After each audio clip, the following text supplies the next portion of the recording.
trying to identify, what kind of relationship the United States has with Central America. It can be a little bit complex and it can be a little bit tricky, for multiple reasons. One of them being so many events that have happened throughout time with many countries in Central America.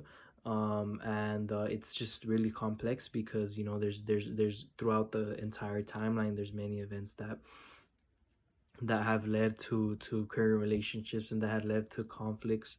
But I think an easy way of kind of developing an understanding is to focus on main points and focus on main things that had happened throughout the timeline. So I know something that really helped me was recognizing different perspectives. Some way I did this was through the School of Americas. So basically what the School of Americas is, it's a school that the United States, at first they put it in Central America, and it was used to train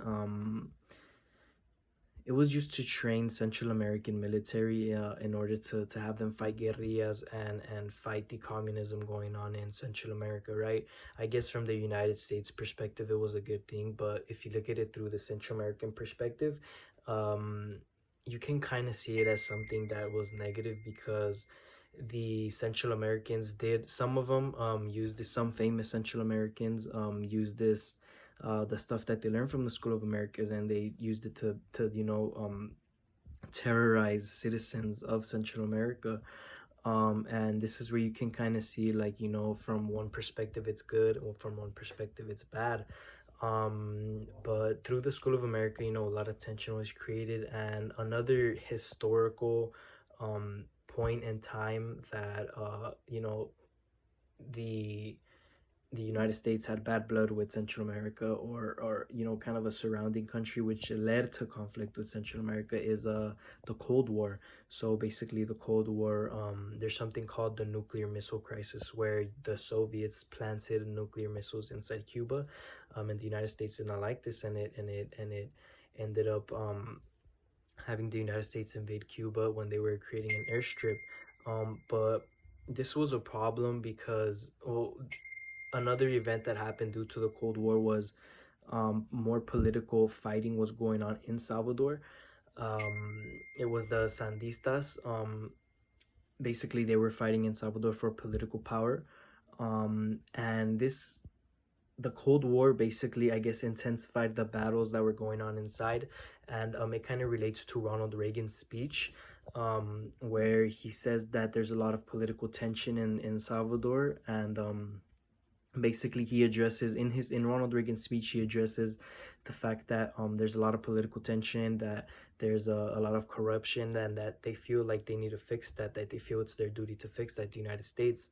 And it's interesting because in Ronald Reagan's speech, he says that they're not doing well economically, and they're not doing well politically, and the United States kind of needs to bring democracy in there for, and the way I see it is, they want to do that in order to, I guess, get on Salvador's better side.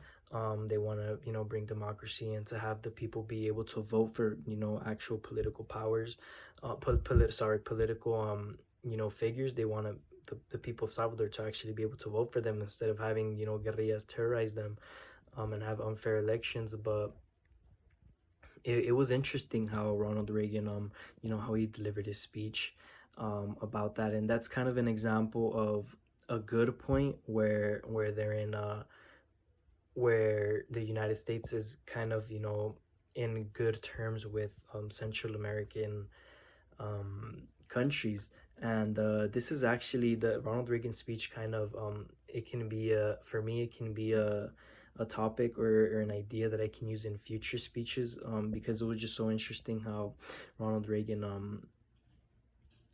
he gave this speech to kind of persuade, the his audience, the people inside, um the people who he was delivering his speech to kind of extend their reach, and to vote, in favor of foreign policies. And I think it was just very interesting how he did that, and how he said that if they don't solve issues over there, other nations, they're not gonna they're gonna be like, what if we have issues? The United States is not gonna help us. So I guess you can see how, at least right now, and in earlier years, or more recent years, sorry, that the United States has been on good terms with Central America, and it's just a good example, through all the political activism going on in Salvador and Nicaragua, and the United States backing them up.